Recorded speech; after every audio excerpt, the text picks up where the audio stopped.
Hi friends, ಎಲ್ಲರಿಗೂ ನಮಸ್ಕಾರ. ಕನ್ನಡತಿ ಚಾನಲ್ಗೆ ಸ್ವಾಗತ. ಇವತ್ತಿನ ವಿಡಿಯೋದಲ್ಲಿ ಅಕ್ಕ ಮಹಾದೇವಿಯವರ ವಚನ ಮತ್ತು ಸಿದ್ದರಾಮಯ್ಯ ಅವರ ಒಂದು ವಚನವನ್ನು ನಾವು ತಿಳ್ಕೊತಾ ಇದ್ದೀವಿ.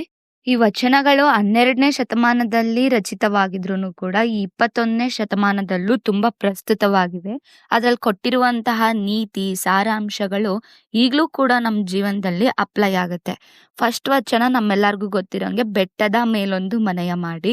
ಇದ್ರಲ್ಲಿ ಮನುಷ್ಯ ಯಾವ ತರ ತಾಳ್ಮೆಯಿಂದ ಇರಬೇಕು ಎಲ್ಲಾ ಸಮಯದಲ್ಲೂ, ಮತ್ತೆ ರಿಯಾಲಿಟಿನ ಅಕ್ಸೆಪ್ಟ್ ಮಾಡ್ಬೇಕು. ಬೇರೆ ಯಾರೋ ಮಾತಾಡ್ತಾರೆ, ನಿಂದನೆ ಮಾಡ್ತಾರೆ ಅಂತ ನಾವು ತಲೆ ಕೆಡಿಸ್ಕೊಬಾರ್ದು. ಸಮಾಧಾನದಿಂದ ಒಳ್ಳೆ ಮಾರ್ಗದಲ್ಲಿ ನಡಿಬೇಕು ಅನ್ನೋದನ್ನ ಈ ಒಂದು ವಚನದಲ್ಲಿ ಹೇಳಿದ್ದಾರೆ. ಆ ವಚನವನ್ನ ನೋಡೋಣ. ಬೆಟ್ಟದ ಮೇಲೊಂದು ಮನೆಯ ಮಾಡಿ ಮೃಗಗಳಿಗೆ ಅಂಜಿದೊಡೆಂತಯ್ಯ. ಬೆಟ್ಟದ ಮೇಲೊಂದು ಮನೆಯ ಮಾಡಿ ಮೃಗಗಳಿಗೆ ಅಂಜಿದೊಡೆಂತಯ್ಯ. ಸಮುದ್ರದ ತಡಿಯಲ್ಲೊಂದು ಮನೆಯ ಮಾಡಿ ನೊರೆ ತೆರೆಗಳಿಗೆ ಅಂಜಿದೊಡೆಂತಯ್ಯ. ಸಂತೆಯೊಳಗೊಂದು ಮನೆಯ ಮಾಡಿ ಶಬ್ದಕ್ಕೆ ನಾಚಿದೊಡೆಂತಯ್ಯ. ಚನ್ನ ಮಲ್ಲಿಕಾರ್ಜುನ ದೇವ ಕೇಳಯ್ಯ. ಲೋಕದೊಳಗೆ ಹುಟ್ಟಿದ ಬಳಿಕ ಸ್ತುತಿ ನಿಂದನೆಗಳು ಬಂದರೆ ಮನದಲ್ಲಿ ಕೋಪವ ತಾಳದೆ ಸಮಾಧಾನಿಯಾಗಿರಬೇಕು. ಲೋಕದೊಳಗೆ ಹುಟ್ಟಿದ ಬಳಿಕ ಸ್ತುತಿ ನಿಂದನೆಗಳು ಬಂದರೆ ಮನದಲ್ಲಿ ಕೋಪವ ತಾಳದೆ ಸಮಾಧಾನಿಯಾಗಿರಬೇಕು. ಇದಿಷ್ಟು ವಚನ ಆಗಿದೆ. ಇದು 21ನೇ ಶತಮಾನದಲ್ಲಿ ಹೆಂಗ್ ಪ್ರಸ್ತುತ ಆಗಿದೆ ಅಂದ್ರೆ, ಎಷ್ಟೆಲ್ಲಾ ಡಿಗ್ರಿಗಳನ್ನ ತಗೊಂಡು ಕೆಲ್ಸಕ್ಕೆ ಹೋಗ್ತಿರ್ತಾರೆ, ಬಟ್ ಅವ್ರ ಪರ್ಸನಲ್ ಲೈಫ್ನ ಅವ್ರು ಮ್ಯಾನೇಜ್ ಮಾಡೋದಕ್ಕೆ ಬರ್ತಿರಲ್ಲ. ಸ್ಟೇಟಸ್ ನೋಡಿ, ಅಥವಾ ಬೇರೆ ಏನೋ ಕಮೆಂಟ್ಸ್ ಹಾಕಿದ್ರು ಅಂತ, ಅಥವಾ ಬೇರೆಯವರು ಏನೋ ಅವ್ರ ಬಗ್ಗೆ ಕೆಟ್ಟದಾಗಿ ಮಾತಾಡಿದ್ರು ಅವ್ರ ಬೆನ್ನಿಂದೆ ಅಂದ್ಬಿಟ್ಟು ತಲೆ ಕೆಡಿಸ್ಕೊಳ್ಳೋರೆ ಜಾಸ್ತಿ. ಅದರಲ್ಲಿ ತಲೆ ಕೆಡಿಸ್ಕೊಂಡಿಲ್ಲ ಅಂತ ಹೇಳ್ಕೊಂಡು ಓಡಾಡೋದ್ರಲ್ಲೇ ತಲೆ ಕೆಡಿಸ್ಕೊಂತಿರೋರು ಇನ್ನೂ ಜಾಸ್ತಿ. ಈ ಒಂದು ವಚನದಲ್ಲಿ ಅಂತವ್ರಿಗೆಲ್ಲ ಒಂದು ಉತ್ತರನ ಕೊಟ್ಟಿದೆ. ಹೆಂಗೆ ಅಂದ್ರೆ, ಬೆಟ್ಟದ ಮೇಲೊಂದು ಮನೆಯ ಮಾಡಿ ಮೃಗಗಳಿಗೆ ಅಂಜಿದೊಡೆಂತಯ್ಯ. ನಾವು ಜನಗಳೇ ಬೇಡಪ್ಪ ಅಂತ ಹೇಳಿ ನೆಮ್ಮದಿಯಾಗಿ ಬೆಟ್ಟದ ಮೇಲೆ ಮನೆ ಕಟ್ಕೊಂಡು ಹೋಗಿರ್ತೀವಿ ಸ್ವತಃ ನಾವೇನೆ. ಬೆಟ್ಟ ಅಂದ್ಮೇಲೆ ಅಲ್ಲಿ ಗಿಡ ಮರಗಳು ಮತ್ತೆ ಹುಳ ಹಪ್ಪಟೆಗಳು ಮತ್ತೆ ಮೃಗಗಳು ಇರೋದೆಲ್ಲ ಸಹಜ ಅಂತ ನಮಗ್ ಗೊತ್ತೇ ಇರುತ್ತೆ. ಗೊತ್ತಿದ್ದೇ ಮನೆ ಕಟ್ಕೊಂಡಿರ್ತೀವಿ. ಮನೆ ಕಟ್ಕೊಂಡ್ಬಿಟ್ಟು ಅಯ್ಯೋ ಇಲ್ಲಿ ಹುಲಿ ಬರುತ್ತೆ, ಅಯ್ಯೋ ಇಲ್ಲಿ ಆನೆ ಬರುತ್ತೆ, ಅಯ್ಯೋ ಇಲ್ಲಿ ಹಾವು ಬರುತ್ತೆ ಅಂತ ಕಂಪ್ಲೇಂಟ್ ಹೇಳೋದ್ರಲ್ಲಿ ಏನಾದ್ರೂ ಅರ್ಥ ಇದ್ಯಾ?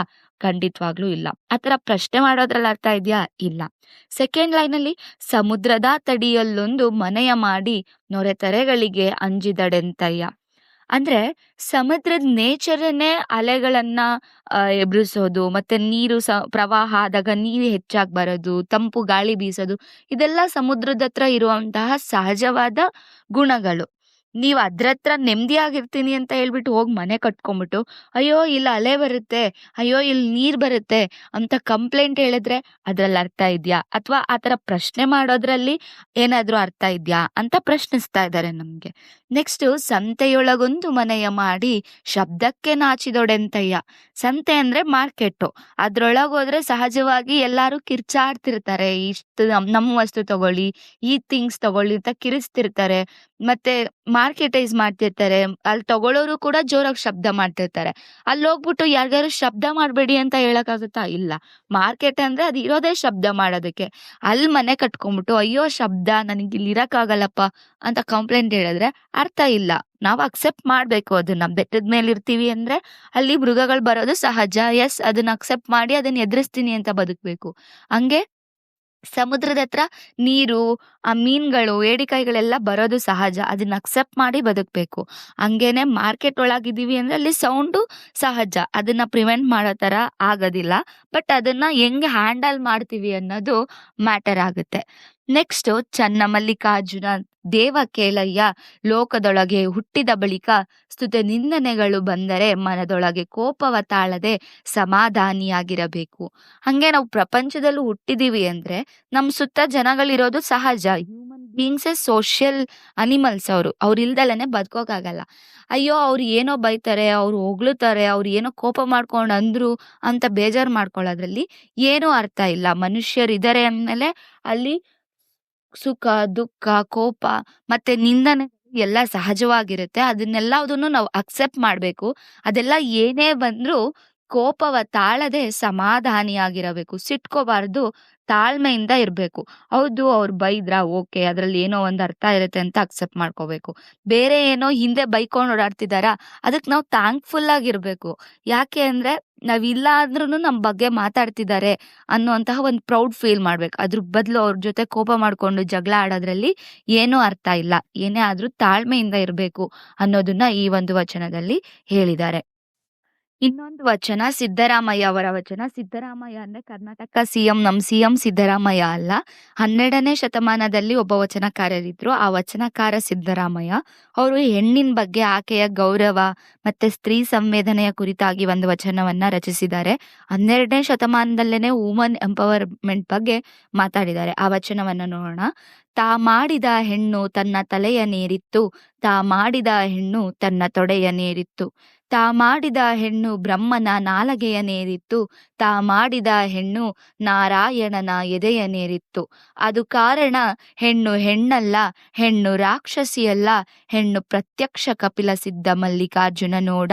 ಹೆಣ್ಣು ಹೆಣ್ಣಲ್ಲ, ಹೆಣ್ಣು ರಾಕ್ಷಸಿಯಲ್ಲ, ಹೆಣ್ಣು ಪ್ರತ್ಯಕ್ಷ ಕಪಿಲ ಸಿದ್ಧ ಮಲ್ಲಿಕಾರ್ಜುನ ನೋಡ. ಈ ಒಂದು ವಚನದಲ್ಲಿ ಹೆಣ್ಣನ್ನ ಆಗಿನ ಕಾಲದಲ್ಲಿ ಪುರುಷ ಪ್ರಧಾನ ಸಮಾಜ ಅಂದ್ರೆ ಪೇಟ್ರಿಯಾರ್ಕಿಯಲ್ಲಿ ತುಂಬಾ ಕೀಳಾಗಿ ನೋಡ್ತಿದ್ರು. ಅವಳಂದ್ರೆ ಏನೋ ಕೋಪ ಮಾಡ್ಕೊಳ್ಳೋದು, ಅದು ಮಕ್ಕಳನ್ನ ಎತ್ತೋದಕ್ಕಿರುವಂತಹ ಒಂದು ಯಂತ್ರ ಅಂತ ಹೇಳಿ ಭಾವಿಸಿದ್ರು. ಅಂತ ಒಂದು ಸಮಯದಲ್ಲಿ ಅವಳು ಕೇವಲ ಮಕ್ಕಳನ್ನ ಎರುವ ಯಂತ್ರ ಅಲ್ಲ, ಬರೀ ಕೆಲಸ ಮಾಡುವಂತಹ ಒಂದು ಕೆಲಸವಲ್ಲ, ಕೋಪಿಸ್ಕೊಳ್ಳುವಂತಹ ರಾಕ್ಷಸಿ ಅಲ್ಲ, ಅವಳು ದೇವತೆ ಅನ್ನೋದನ್ನ ಈ ಒಂದು ವಚನದಲ್ಲಿ ಹೇಳಿದ್ದಾರೆ.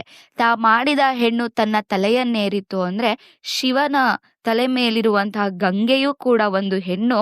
ತಾ ಮಾಡಿದ ಹೆಣ್ಣು ತನ್ನ ತೊಡೆಯನ್ನೇರಿತ್ತು ಅಂದ್ರೆ ಇದನ್ನ ನಾವು ಪ್ರಸ್ತುತತೆಯಲ್ಲಿ ನೋಡೋದಾದ್ರೆ ತಾನೇ ಜನ್ಮ ಕೊಟ್ಟಂತಹ ಹೆಣ್ಣು ತನ್ನ ತೊಡೆಯ ಮೇಲಿರುತ್ತೆ ಅಂತಾನೂ ತಿಳ್ಕೊಬಹುದು.